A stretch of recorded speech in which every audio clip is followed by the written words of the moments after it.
He thought he was untouchable, the most feared man on earth. But five brilliant minds, five broken hearts are about to prove him wrong. They're not just playing the game, they're rewriting the rules. This is the story of the Smart Five Guys. The world knew Major as a benevolent titan, a president with a heart of gold who threw lavish parties and donated to countless charities. The truth, however, was a different story for some. Major was a master manipulator, a puppeteer whose strings reached into the highest echelons of power and finance.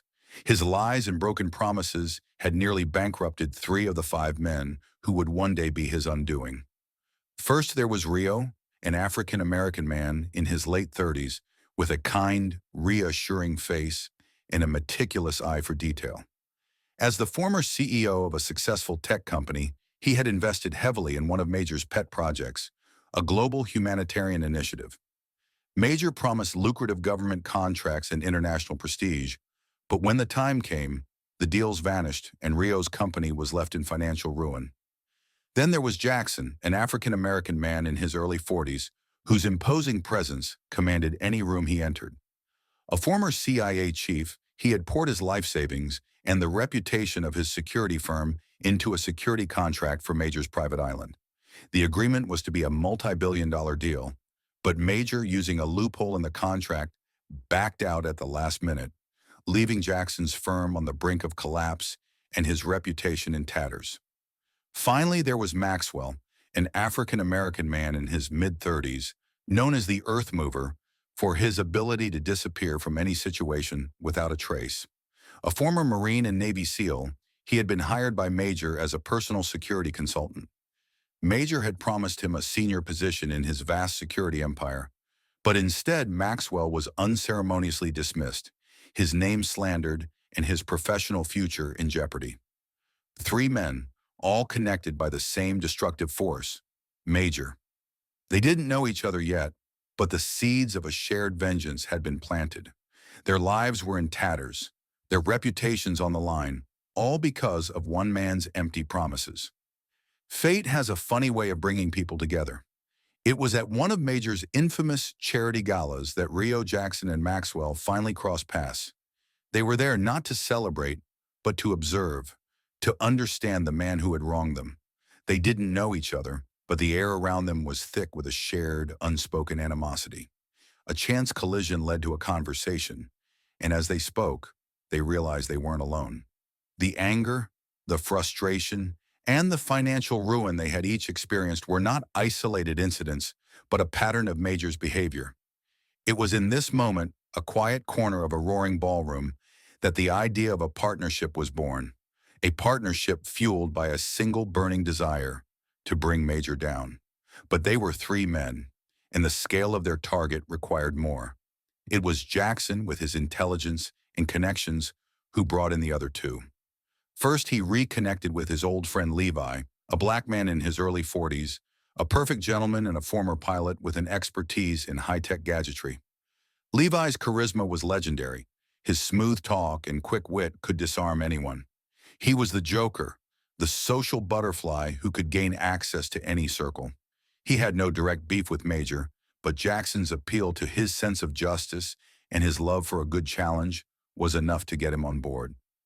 Then there was Jordan, a black man in his late 30s, the CEO of a chain of five-star hotels and an expert in manipulation and deception. He was the most cynical of the group, a man who viewed people as pawns in a grand chess game. He was a master of exploiting desires and vulnerabilities. Jordan had also been wronged by Major, who had orchestrated a hostile takeover of his flagship hotel, stripping him of his most valuable asset. The wound was still fresh, and the opportunity for revenge was too sweet to pass up. The five men met in a secluded room. Five brilliant minds, five distinct skill sets, all united by a common enemy. The plan was simple, yet audacious. They wouldn't rob Major of his money. They would rob him of his power, his reputation, and the very foundation of his lavish life. Their plan was an intricate symphony of deception, with each man playing a specific instrument. Their first target was Major's lavish lifestyle. They knew his weaknesses, his ego, his obsession with his reputation, and the women who orbited him like satellites. Levi, the smooth talker, was tasked with getting close to Major's ex-wife, a woman named Isabella, who still held a deep resentment toward him.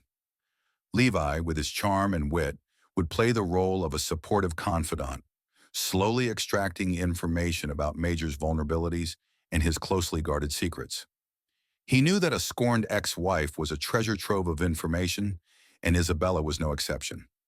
At the same time, Jordan, the master manipulator, would set his sights on Major's current wife, a younger, more ambitious woman named Serena. Jordan would use his position as a hotel CEO to create a fake business deal that would put him in close contact with her. He would feed her carefully crafted information, planting seeds of doubt about Major's loyalty and financial dealings, using her own ambition against her.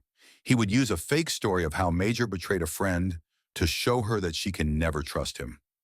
Meanwhile, Maxwell and Jackson would use their combined skills to infiltrate Major's inner circle. Jackson, with his vast network of security contacts, would create a false flag security threat, forcing Major to hire his firm. This would give Jackson direct access to Major's schedules and personal security details.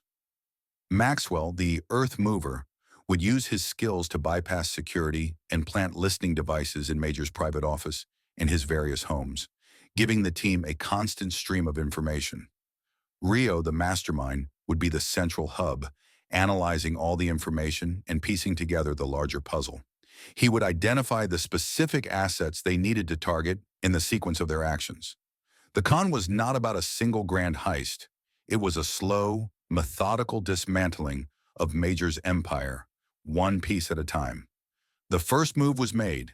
The chess game had begun, and Major, blissfully unaware, was about to find out that the pawns he thought he controlled were about to become his greatest adversaries. The carefully laid plans began to bear fruit. Levi, with his charming wit and effortless charisma, had successfully positioned himself as Isabella's confidant.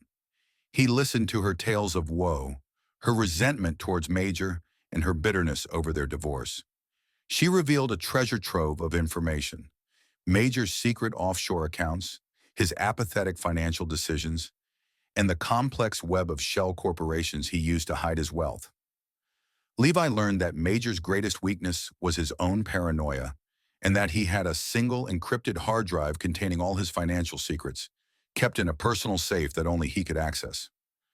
Meanwhile, Jordan's subtle manipulation of Serena was proceeding flawlessly. By presenting himself as a sympathetic, betrayed businessman, he had earned her trust. He fed her just enough information, a fabricated story about Major's supposed affair, and a fake financial report detailing a massive loss in one of Major's projects, to trigger her own ambitious instincts. She began to believe that Major was a reckless partner, a man whose crumbling empire would eventually take her down with it.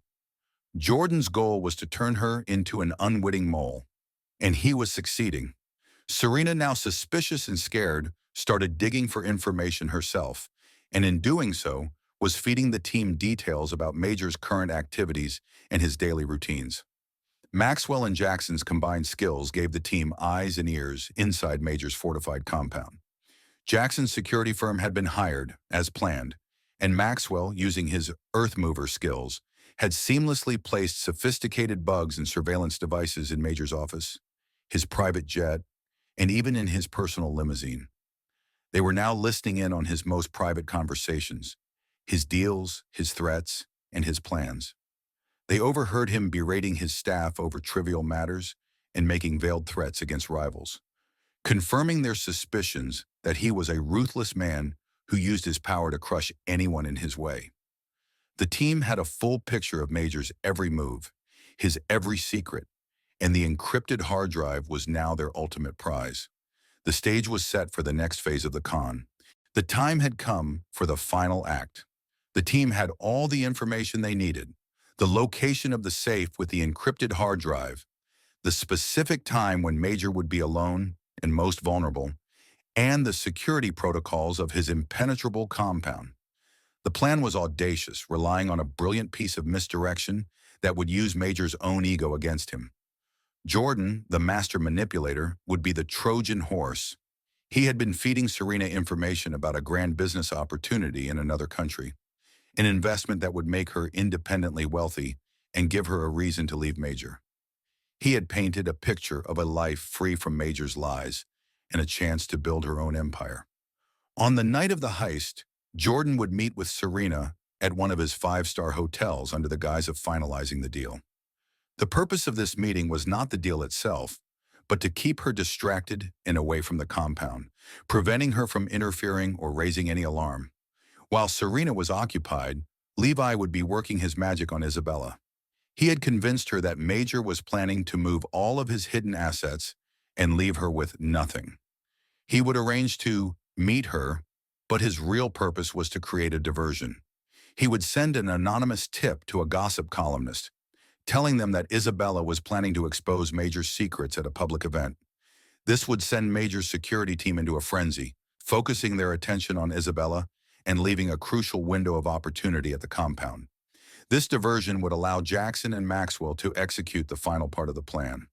Jackson, using his knowledge of Major's security, would create a false alarm within the compound system, a ghost in the machine that would draw security away from the main office. Meanwhile, Maxwell, the Earth Mover, would use his unparalleled stealth to bypass the remaining guards, enter Major's office, and open the safe. With Rio guiding him through the security protocols, Maxwell would retrieve the encrypted hard drive, the ultimate prize that held the key to Major's downfall. The entire operation was a masterpiece of misdirection, a perfectly orchestrated symphony of deception. Each man played his part flawlessly, a well-oiled machine of revenge. The game was in its final moments, and the Smart Five guys were about to checkmate the most feared man on Earth. The following morning, Major's world began to unravel. The news broke with a fury, fueled by Levi's anonymous tip to a top-tier gossip columnist. The headline, "Major's ex-wife threatens to expose shocking financial secrets," sent shockwaves through the political and financial elite. Major, his ego bruised and his paranoia inflamed, was forced to call an impromptu press conference to do damage control, a move that would ultimately seal his fate. While Major was busy denying the rumors, Jordan's con on Serena came to a close. She confronted Major with the fabricated financial report Jordan had given her, demanding an explanation. Major, flustered and distracted by the media frenzy, dismissed her concerns with a lie, further solidifying her belief that he was a sinking ship.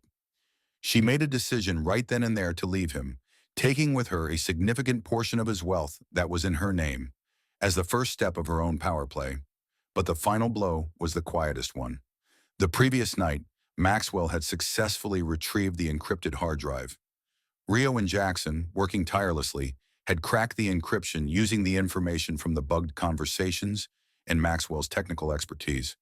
The hard drive contained irrefutable evidence of Major's illicit activities, money laundering, blackmail, and countless other crimes that would send him to prison for life. With the evidence in hand, the team made their final move. They sent the hard drive, along with a detailed report, to the media and the Department of Justice. The leak was orchestrated to be untraceable, a phantom attack that would appear to have come from within Major's own inner circle. Major's press conference was abruptly interrupted by breaking news alerts. The media, initially there to cover the gossip, was now reporting on a massive leak of classified financial documents.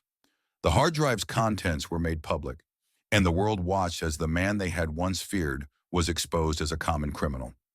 The five men watched from a quiet, safe location, a sense of grim satisfaction on their faces. They didn't get their money back, but they had taken something far more valuable from Major: his power, his reputation, and his freedom. Their vengeance was complete. With Major's empire in ruins and his reputation destroyed, the five men went their separate ways, not as strangers, but as brothers bound by a shared victory. They didn't seek fame or fortune from the con. Their reward was the satisfaction of justice served. The world saw Major's downfall as an act of anonymous heroism, a leak from within his own corrupt circle. No one suspected the five men who had meticulously planned his demise. Levi, the charismatic pilot and tech expert, found a new passion in philanthropy. He used his connections and his charm to raise millions for charities that helped victims of corporate fraud, a subtle nod to the injustice they had all suffered. He still enjoyed a lavish lifestyle, but now he used his influence for good, a genuine gentleman with a cause. Maxwell, the Earth Mover, used his skills for a different purpose. He started a high-end security consultancy that specialized in protecting whistleblowers and those who dared to stand up to powerful, corrupt figures. He was still a ghost, working in the shadows, but now he was protecting the innocent instead of just being a part of the shadows. Rio, the kind-hearted former CEO, started a new tech company focused on developing technology to prevent financial crimes. His past experience with Major's lies gave him a unique insight, and his new company quickly became a leader in the industry, making him even more successful than before. Jackson, the imposing former CIA chief, retired from the security game entirely. He became a professor at a prestigious university, teaching a course on geopolitical strategy and the psychology of power. His presence still commanded a room, but now it was a lecture hall, and he was molding the next generation of leaders, sharing his wisdom and his hard-earned lessons. Jordan, the cynical hotel CEO, was perhaps the only one who didn't change much. He continued to manage his hotel empire, but now he did so with a new sense of purpose. He still viewed people as pawns, but he now played the game with a clear sense of right and wrong, always on the lookout for the next major to be taken down. He even went so far as to secretly fund some of Rio's and Levi's projects, still preferring to be a puppet master in the shadows, but now for a good cause. The five men met once a year at an undisclosed location, a private toast to their quiet victory. They were legends in their own right, a team that proved that even the most powerful man on earth could be brought down by a few smart guys with a purpose and a grudge.